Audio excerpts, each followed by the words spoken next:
भाजपा के प्रदेश अध्यक्ष सुकांत मजूमदार पर सोशल मीडिया पर झूठा पोस्ट कर सांप्रदायिक दंगे भड़काने का आरोप लगाया गया है। पिछले रविवार को सुकांत मजूमदार ने अपने एक्स हैंडल पर कई वीडियो के साथ एक पोस्ट डाली थी, जहां कहा जा रहा है कि पश्चिम बंगाल जल रहा है। तृणमूल छात्र परिषद ने दावा किया है कि इनमें से कोई भी वीडियो बंगाल का नहीं है, कुछ दिल्ली के हैं, कुछ यूपी के हैं, जिससे लॉकडाउन के दौरान परेशानी हुई। वे बंगाल में सांप्रदायिक दंगे भड़काने की कोशिश कर रहे हैं। तृणमूल छात्र परिषद ने बीजेपी पर लगाया आरोप। वीडियो के स्क्रीनशॉट को लेकर आज मेटली पुलिस स्टेशन में सुकांत मजूमदार के खिलाफ शिकायत दर्ज कराई।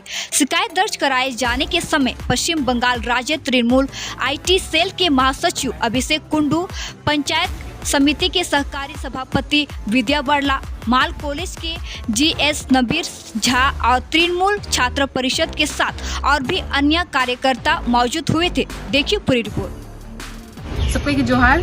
आज हमरे माने डॉक्टर भीमराव अंबेडकर के जन्म जयंती के उपलक्ष्य में आज हमरे मन मेटली थाना में उपस्थित हुई ही।